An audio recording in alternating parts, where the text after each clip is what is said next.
What's going on, y'all? It's Mason Bleasdell, your Austin real estate agent, and so many of you guys call me, frankly, and you're curious about relocating to the Austin area, and Round Rock, where we are right now, comes up a lot, and for a lot of good reasons. It was one of the fastest growing suburbs in the entire country for a few years.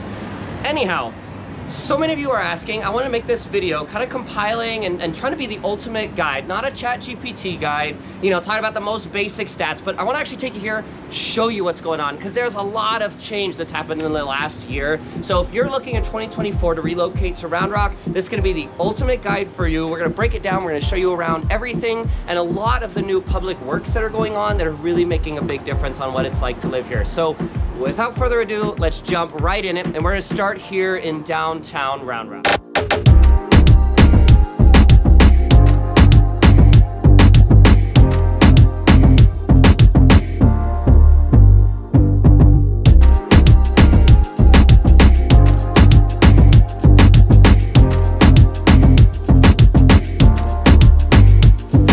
All right, y'all, now we have to start off at the Round Rock, which supposedly is where Round Rock's name comes from. We'll see. But I want to start off, and we're going to kind of break this video down going from western Round Rock, kind of the Brushy Creek area, all the way through downtown and into East Round Rock, because most of my clients, you guys, when you come out here, seem that they live very different. There's obviously a pretty different price range for both of them, but starting off here, I want to talk just briefly over, kind of some demographics and where we are here in Round Rock. Now, Round Rock's population is almost 120,000 people now. It's really exploded, and it's been one of the largest growing suburbs in the entire Austin area. You'll notice too that almost 2/3 of all of the households here are members of 3 or more. So a lot of families here, and of course they're attracted most of the time to the good schools, the reasonable location with easy access around, and right behind us here, starting off, one of the biggest new things going on here in West Round Rock is the new extension of 620. 620 is the highway that takes you between I-35 and then down towards Toll Road 45 that basically gives you access to the southern part of western Round Rock. That extension with the new flyovers just opened up, and that's been a huge, really dramatic difference on some of the traffic problems that Round Rock is kind of known for. So let's jump on 620 and take you out towards kind of that Brushy Creek area. There's a lot to show you. So starting off in West Round Rock, we're actually driving past right now Cat Hollow Park, which is part of the Brushy Creek system. Now, if you've been doing research on this area and you see on Google Maps, like this area is generally labeled as Brushy Creek. Now, technically, if you go far enough west, it becomes Cedar Park, which actually was where I grew up. So I'd ride my bike up and down Brushy Creek trails and stuff all of the time, and there's a really good reason. Like, we're driving through Cat Hollow, one of the bigger communities in this neighborhood. Why so many people like it? I've already sold a few homes in here this year, and there's really good reason for it. This also tends to be the last listing I had in here, the owner was there over 20 years. People tend to come here, they tend to stay, and it's because easy access to grocery stores, easy access to your coffee shops, and one of the more unique things about this particular part of Round Rock, this generally is the easier side of Round Rock to commute from. One of the biggest gripes of people who live in Round Rock tends to be I-35 traffic. 35 traffic has improved quite a bit with the new 620 extension. This side of Round Rock, you've got really easy access to Toll Road 45, which takes you straight to Mopac, which shoots you down the west side of Austin. So if you commute into town, or you're in Austin fairly often, or going to places like the Domain, literally the Domain is like a 12-minute drive from here. It is so easy, and Austin without traffic can be 20 or 25 minutes. So easy. You'll notice too, just as we're driving through here, this side of town tends to have so many more mature trees. Like, it just definitely is a different landscape than we have on the east side of 35. It tends to be a little bit more rolling hills. We're now driving through the Avery Ranch neighborhood that we just entered into. Avery Ranch is fantastic. It's got some of the best schools in all of this side of Round Rock. And you'll notice too, if you're shopping for houses around here, this is one of the older sections of Round Rock. Most of this was built out in the 90s and early 2000s.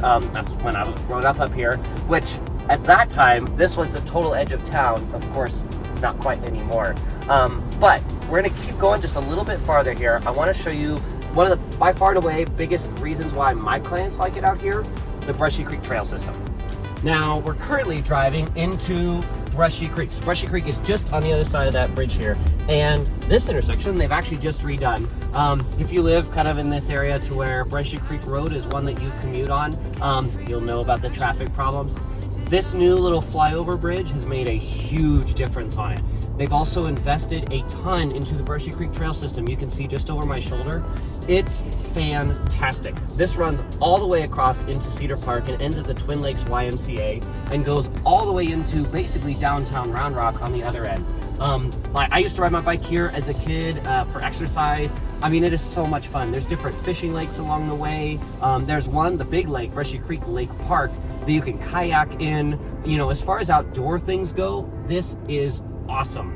There's various soccer and baseball fields, so if you've got kids that are of the age, like there's games going on here all the time, and of course these are open to the public. They're public fields for practice days. And then just on the other side over here is Brushy Creek. So super fun. You just get all these big mature trees.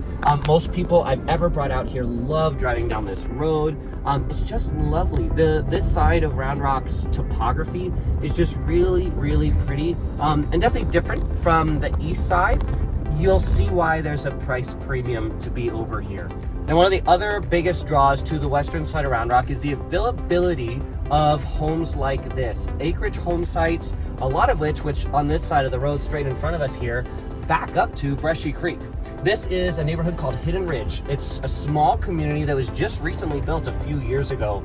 And it just, again, maximizes the big mature trees here. You've got larger homes, so if you're looking for something in that 3,000 to 5,000 square foot range, you've got that availability here. No one even knows it's here. There's like a good reason it's called Hidden Ridge. But you've got waterfront potential and on Brushy Creek, as well as acreage home sites. So you get so much natural privacy and stuff from it.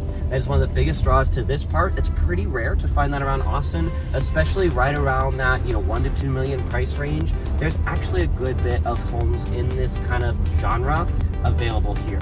Alrighty, now we have crossed over onto the east side of I-35 here in Round Rock. We're turning onto Maze.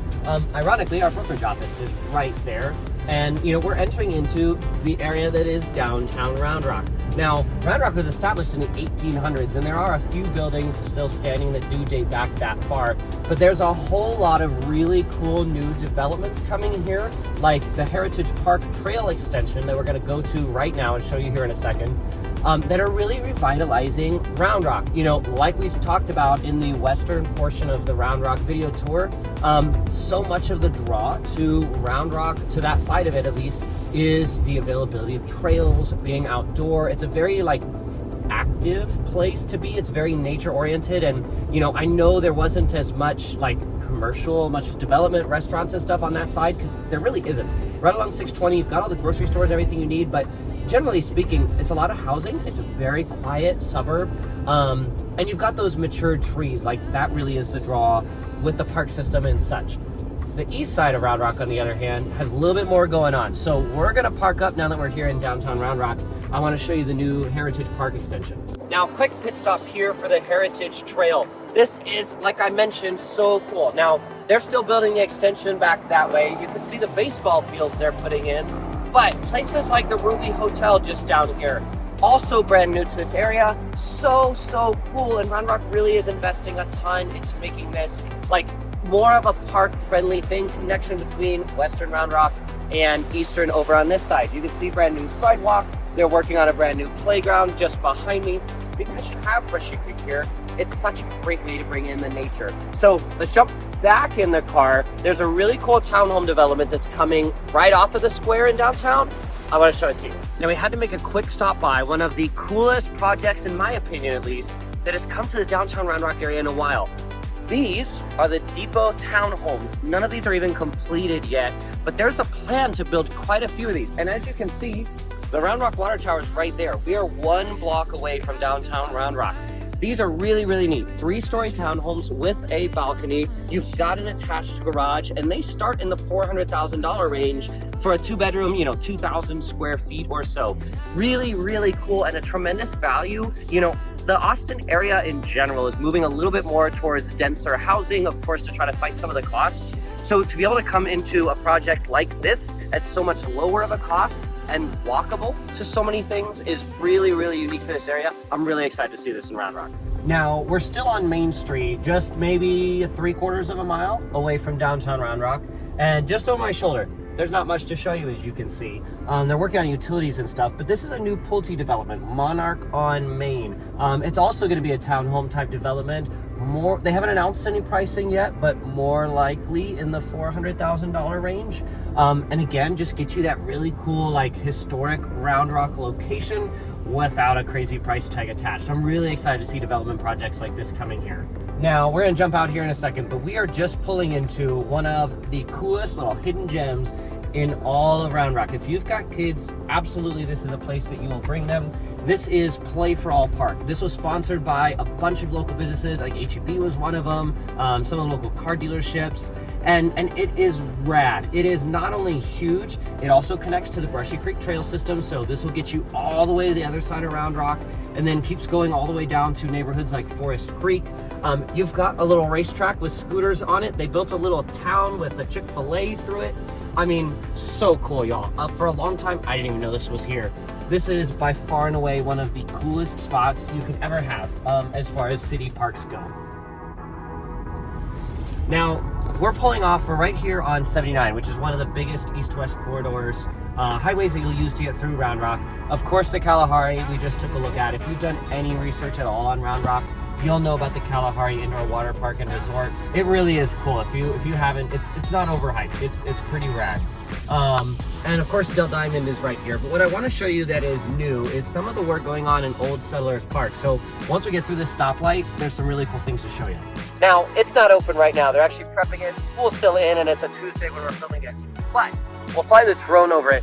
This is one of the newest additions to Old Settlers Park, which is the largest metropolitan park in Round Rock by acreage. And this is fantastic. It's basically a public water park, so you're gonna pay way, way less than somewhere like the Kalahari across the road. And it's such a great thing that Round Rock is doing things like this, especially in park space. I mean, you can see down here just behind me, you've got Del Diamond, you've got the soccer fields around here. There are miles of trails that go all the way through here. Round Rock really is putting a ton of effort into not only maintaining, but also working on improvement, bringing things like this to their park system here, and it's by far and away some of the biggest reasons why my clients choose Round Rock over any of the other areas. Now, final one too, since we're at Old Settlers Park, we had to stop by here, the main pavilion, because this is really cool. Not necessarily a new thing, but Round Rock is really great about doing music in the park. My wife and I, we brought a dog out here before. It's really, really fun. Obviously, this park, there's a huge playground beside. Like I mentioned, trails. This, if you live on the eastern side of Round Rock, is by far and away like one of the biggest hubs that you'll use just to get outdoors, to use this park space, to go fishing in the lake behind me. It's really, really cool. So, to summarize, I sure hope that this video was helpful to you. If you're looking into Round Rock, kind of wondering what the difference is between so much, because you'll see a huge variation in price and all these things, I really hope this video was valuable to you. If you're looking for a real estate agent who can work for you, help be that guide to make you comfortable with the whole process, whether it's going through the contract or just finding the right community to live in, I'd love to be that resource for you. Reach out anytime. Mesa Bleasdell, my personal contact info is on there. Thank you so much for watching. I'll see y'all next time.